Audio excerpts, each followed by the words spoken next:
Di sini gue berperan sebagai Rama. Rama itu teman kerjanya Agni di klinik. Kita kerja sebagai perawat. Mungkin Agni bisa dibilang teman spesialnya Rama gitu, karena Rama memiliki ketertarikan lah ke Agni gitu, ke Asya. Terus sampai akhirnya Asya dipindah kerja ke rumah, dia ditugaskan untuk home care.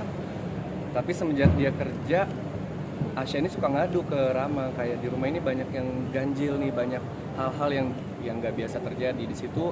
Akhirnya Rama mau menolong Asya, tapi malah keajak ke dalam situasi anehnya Asya. Sebetulnya waktu dipocongin itu kayak gimana ya? Karena gue takut kali ya sama the idea of death gitu, kayak mati dipocong. Terus dulu kan diajarin kalau kita nanti meninggal dimasukin ke dalam kubur cuma pakai baju itu, terus dihimpit tanah sempit sesek gitu, dan baru dikafanin kayak gitu aja tuh lumayan terasa gitu, kayak oh gini ya gitu. Ditambah motivasi adegannya itu kan Rama masih under kontrolnya Mbak Rum, terus dia nggak bisa berbuat apa-apa, jadi memang mixed feeling. Dan pada saat syuting emang itu beneran gue ngerasa takut dan akhirnya nangis gitu. Ternyata emang memakai kain kafan dipocongin itu nggak mudah. Kirain cuman ya udahlah, cuman diikat tinggal pura-pura tidur aja, ternyata nggak semudah itu.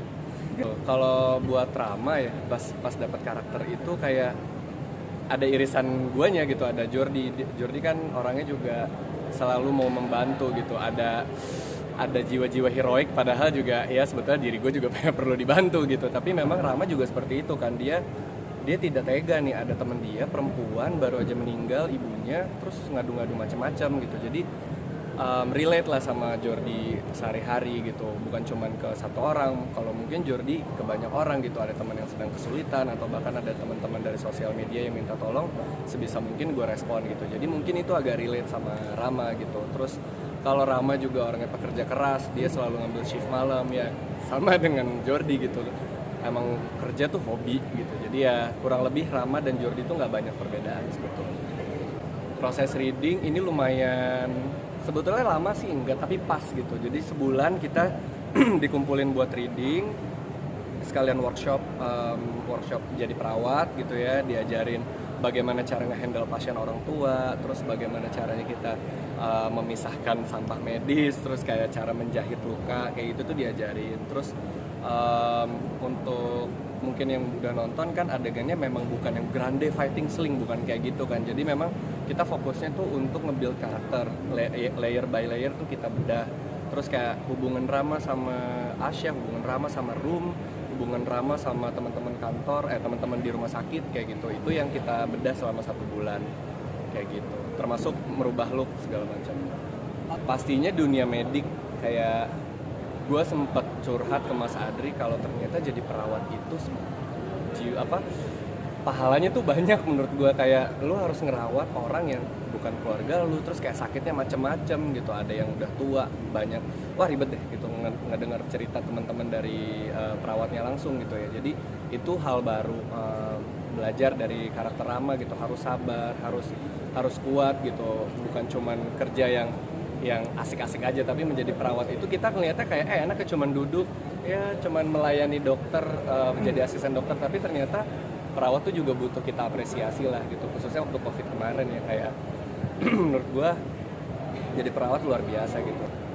Gue belajar banyak dari Rama, bagaimana gue bukan merawat sih, tapi peduli sama teman. Tapi ya ternyata gak jadi orang yang jangan terlalu baik ya juga penting gitu ya. Maksudnya jangan terlalu naif dan kayak oh nggak bisa, ini gue tolong, gue nggak tega. Tapi lu pikirin diri lu sendiri juga sih.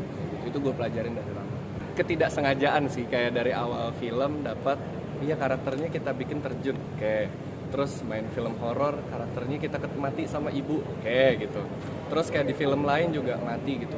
Sampai kayak ini emang orang-orang suka ngeliat gue mati atau gimana gitu. Tapi satu hal yang gue masih mau mengambil adegan-adegan yang bisa dibilang orang tuh nggak mau sebetulnya, kayak ntar lu nggak ada dong di season kedua, atau kayak lu ntar dinilai orang kayak gampang banget mati gitu. Tapi ya berarti yang bisa gue kasih ke teman-teman yang nonton gitu ya, kayak memang kematian itu sangat dekat gitu. Maksudnya gue juga belajar dari tiap kematian karakter yang udah gue pelajarin gitu, kayak kehilangan segala macam. Jadi mungkin karena gue seneng akan itu jadinya dapat karakternya itu terus gitu, mungkin ya gitu. Tapi gue nggak pilih-pilih sih, kalau emang harus mati ya mati. Tapi kalau misalnya emang nggak mati juga nggak masalah. Ada satu sebetulnya yang sampai sekarang belum ada satupun yang nawarin gue jadi setan. Dari dulu sebetulnya, dari sebelum coba jadi aktor gitu ya, suka kan nonton film horor, terus kayak suka nonton setannya apa nih, bentuknya kayak apa, oh hantu terbakar, oh dia suka ada di pohon, terus ngebayangin ini berarti syutingnya dia make upnya berjam-jam sebelum, terus digantung, terus harus serem apa segala macam. Menurut gue itu ada tantangan tersendiri gitu, apalagi di Indonesia gitu, setan-setan kan very iconic, kita menunggu sosoknya nih apa sih, kayak Kajiman, sosoknya kenapa kayak gini ya gitu. Jadi gue pengen banget jadi hantu dengan apa ya, tapi belum ada sutradara yang ngajakin gitu. Sebetulnya gue pengen banget kayak Evil Dead Rise. Kan gue kemarin baru nonton, kayak gila ya, nggak kepikiran hantu bertato terus yang kayak rambutnya merah, maksudnya masih human tapi sangat menakutkan dengan senyumnya tipis gitu. Jadi hantu tuh bukan cuma soal seremnya, tapi di dalamnya gitu, hantu kan udah bukan feeling manusia, itu udah feeling iblis segala macam. Itu yang belum pernah gue dapetin di film horor di Indonesia. Seperti biasa ya, ini red carpet kan momen para aktor untuk show off gitu. Jadi selalu dipikirin, ini pakai desain dari desainer tangan, anting-anting dan cincin dari Studio Ruang, ini didesain sama tim. Selalu pengen mencuri perhatian. Gitu. Udah teman-teman, terima kasih banyak ya. Siap, terima kasih, tepuk tangan untuk Jordi Pranata.